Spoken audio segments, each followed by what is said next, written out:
हम पढ़ रहे थे कि फर्म में नए साझेदार का प्रवेश कैसे होता है या admission of a new partner के बारे में हम पढ़ रहे थे। तो अब तक के प्रीवियस वीडियो में आपका जो न्यू प्रॉफिट शेयरिंग रेशियो और सेक्रीफाइसिंग रेशियो तक का पार्ट क्लियर हो गया था। उसमें कुछ एक सवाल जो आप लोगों को नहीं आए थे वो वीडियो के थ्रू आपको समझा दिए गए थे। आपको याद हो तो जब हमने इस चैप्टर की शुरुआत की थी तो उस वीडियो में मैंने आपके सामने 5 प्रॉब्लम डिस्कस किए थे कि जब भी कोई नया पार्टनर फर्म में एडमिशन लेता है या नया पार्टनर फर्म में आता है, प्रवेश लेता है, तो उस स्थिति में फर्म के सामने कुछ प्रॉब्लम्स आती है और उन प्रॉब्लम्स को हमको सॉल्व करना होता है और उन्हीं के सॉल्यूशन के बाद में हमारा पूरा टॉपिक अपने आप सॉल्व हो जाता है। तो उसी में पहला जो पॉइंट था वो था नया लाभ हानि अनुपात, न्यू प्रॉफिट शेयरिंग रेशियो, जिसको हम प्रीवियस वीडियो में क्लियर कर चुके हैं। और अब एक जो दूसरी प्रॉब्लम हम डिस्कस करने वाले हैं, इसलिए मैं इस पे 2 नंबर डाल देता हूं, वो है अवितरित लाभ हानि का समायोजन, जिसको इंग्लिश में बोलेंगे adjustment of undistributed profit oblique loss. इसके बारे में समझा देता हूं। बड़ा आसान सा कॉन्सेप्ट है, 3-4 चीजों को आपको देखना होगा, साथ साथ समझना क्या है कि आज ही ये काम क्यों कर रहे हैं, मीन्स नए साझेदार के प्रवेश के समय ये काम क्यों हो रहा है। तो जब आप इस कॉन्सेप्ट को समझ जाएंगे तो जर्नल एंट्री पास करना या अकाउंटिंग करना आपके लिए बहुत इजी हो जाएगा। दोबारा समझ लीजिए, मैंने एक वर्ड लिखा है यहाँ पे अवितरित लाभ हानि। पहले इसके मीनिंग को समझो कि ये है क्या।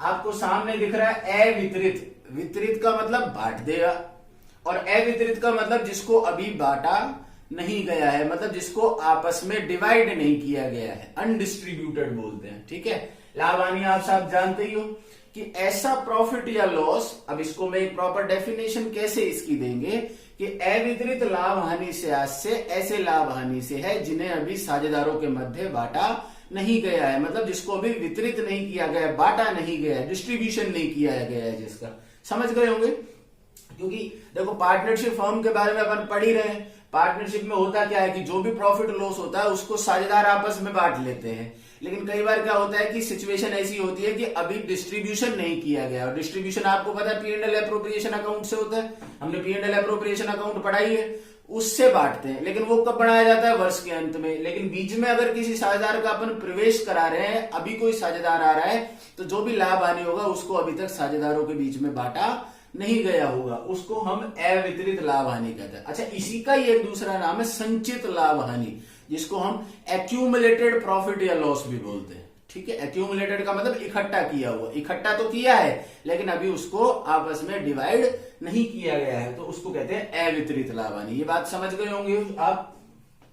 अब बात आती है आगे एडजस्टमेंट की, कि ऐसा प्रॉफिट या लॉस जिसको अभी तक अपन ने शेयर नहीं किया है, बांटा नहीं गया है, उसका हम समायोजन कैसे करेंगे। और अब पहले बात कर लेते हैं कि समायोजन जरूरी क्यों है। मैं आपको एक इलस्ट्रेशन से इसको क्लियर कर देता हूं। पहले कौन कौन पार्टनर थे? ए और बी। अब कौन आया? सी। अब सी के आने के बाद कौन कौन हो गए? ए, बी और सी। अब मान लीजिए 40,000 रुपए का प्रॉफिट ऐसा प्रॉफिट था जिसको अभी साझेदारों के बीच में बांटा नहीं गया है और ये P&L अकाउंट में इकट्ठा है या P&L अकाउंट के नाम से दिखा रखा है। बड़ा आसान सा कॉन्सेप्ट है, थोड़ा सा समझने की देरी है। ये काम हम कम कर क्यों रहे हैं और करेंगे तो कैसे करेंगे। P&L अकाउंट में जो बैलेंस है वो कितना है? कंपनी के फर्म के P&L अकाउंट में 40,000 रुपए, जिसको अभी बांटा नहीं गया है। ठीक है, हम ये वाली स्टेज पे हैं। नया साझेदार प्रवेश लेने पर है, मतलब तुरंत अभी उसको फर्म में प्रवेश मिल जाएगा। उसके बाद से जो भी प्रॉफिट लॉस होगा उसको कौन बांटेगा? ABC। अच्छा, ये वाला जो प्रॉफिट है वो किसका है? आप सोचो किसका है, क्योंकि ये प्रॉफिट यहां से पहले का है और इससे पहले की जो चीजें हैं वो ओल्ड पार्टनर्स की है कि नहीं है। अच्छा, इसको अब भी अगर मैंने नहीं बांटा यहां पे भी, तो आगे भविष्य में जाके तो ये किस किस में बटेगा? ए में, बी में और सी में। तो आप बताओ क्या कि सी का कोई रोल है इस प्रॉफिट को कमाने में? क्या सी ने ये प्रॉफिट कमाया है? ये किसकी मेहनत का नतीजा है? ए और बी की। तो इस पे अधिकार भी किसका हुआ?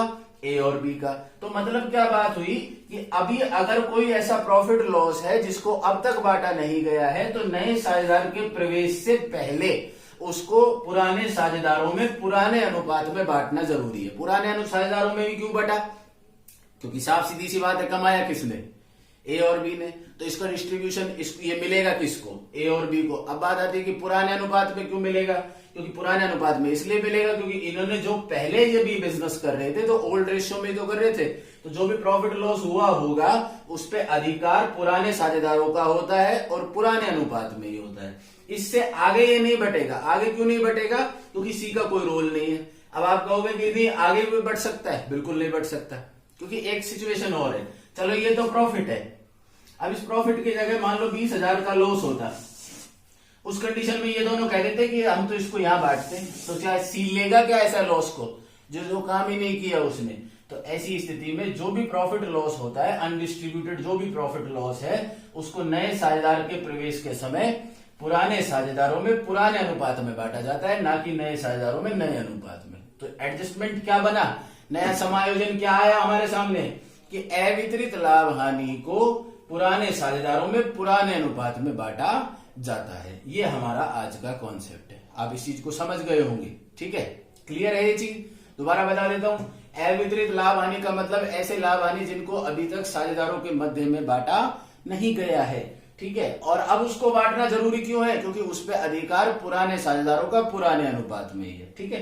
अब बात आती है कि साहब बांटेंगे कैसे। अब मैंने ये तो क्लियर कर दिया, अब आप इसको लिखेंगे कैसे ये ध्यान रखना। सबसे पहले लिखेंगे अवितरित लाभ हानि क्या होता है, फिर उसके नीचे एक लाइन लिखेंगे कि अवितरित लाभ हानि को पुराने साझेदारों में पुराने अनुपात में बांटा जाता है। और बांटने के लिए जो जर्नल प्रविष्टियां बनाई जाती है, जर्नल एंट्रीज जो बनेगी, वो मैं अब आपको नीचे लिख देता हूं। ये आपको क्लियर हो गया होगा, क्योंकि प्रॉफिट को ये नहीं देंगे और लॉस को वो नहीं लेगा। तो एडजस्टमेंट क्या बना कि जैसे ही कोई नया साझेदार फर्म में प्रवेश ले, उससे पहले जो भी लाभ हानि होता है जिसको अब तक बांटा नहीं गया है, उसको पुराने साझेदारों में पुराने अनुपात में बांट लेते हैं, ठीक है। ये क्लियर हो गया। अब बात आती है कि साहब ये कैसे पता लगेगा, हमको कैसे पता लगेगा कि पुराने जो अवितरित लाभ हानि है वो है कि नहीं फर्म में। तो उसकी पहचान भी जरूरी है कि कैसे पता लगेगा कि फर्म में अनडिस्ट्रीब्यूटेड प्रॉफिट है या लॉस है। तो उसको भी क्लियर कर लेना, बता देता हूं आपको। हर एक सवाल में हमको एक बैलेंस शीट बनी हुई मिलेगी, और बैलेंस शीट में आपको पता है दो साइड होती है, एक लायबिलिटीज साइड और एक एसेट साइड। तो अगर फर्म की बैलेंस शीट के लायबिलिटीज सेक्शन में, क्योंकि प्रॉफिट जो होते हैं वो लायबिलिटीज के सेक्शन में ही होते हैं, आपको पता है ये बात, तो ठीक है। लायबिलिटी के सेक्शन में जो लायबिलिटी का साइड है, उसमें अगर किसी कोई ऐसा अकाउंट है जिसके पीछे रिजर्व लिखा हो, जिसके पीछे फंड लिखा हो, या P&L का क्रेडिट बैलेंस हो, ठीक है, इस टाइप की जो भी चीजें हैं वो एक अनडिस्ट्रीब्यूटेड प्रॉफिट होती है। दोबारा ध्यान से मेरी इस लाइन को लिख लेना कि प्रॉफिट, अनडिस्ट्रीब्यूटेड प्रॉफिट या लॉस का पता कैसे लगेगा कि अनडिस्ट्रीब्यूटेड फर्म में प्रॉफिट है या लॉस है।